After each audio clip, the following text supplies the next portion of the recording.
Thank you very much to Professor Gunter Janetschek for giving us an interview here at the Central European meeting of the EAU, where not long ago you held a lecture on pelvic node dissection. Professor Janetschek, we kindly ask you to briefly summarize as the main thoughts, the main points of your presentation and the key messages. Yeah, I would say there are several key messages. The first one is how important is lymph node dissection altogether.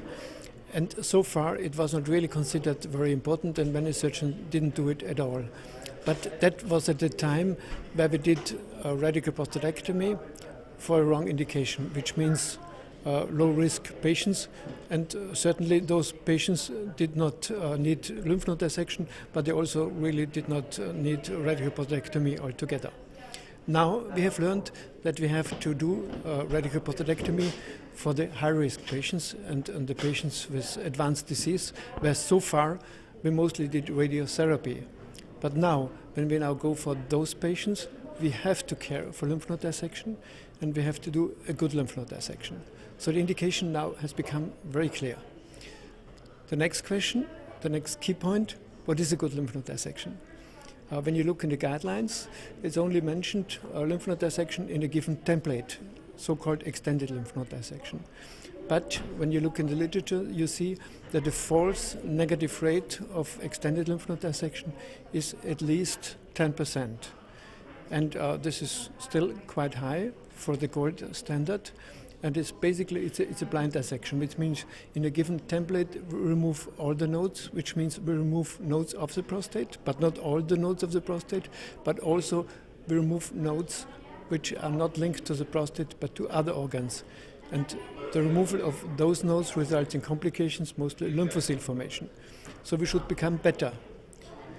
Some people say, okay, we should become better, we make a larger template. So of course, you remove more nodes of the prostate, so the false negative rate goes down, but also you remove more nodes which are not related to the prostate, so specificity goes down. So again, and complication rate goes up. So again, this is not the way to go.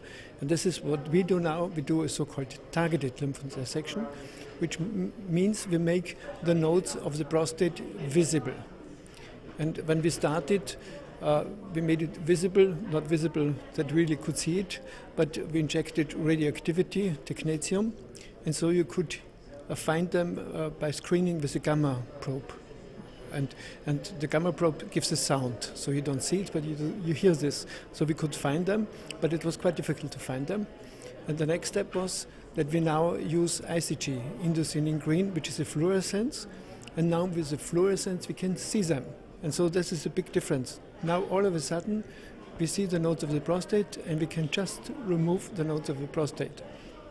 And we have results which we published this year, and with this method we have become clearly better than the extended method, the gold standard so far, in all parameters you can measure, which is sensitivity, specificity, positive, negative predictive value, accuracy, and false negative rate.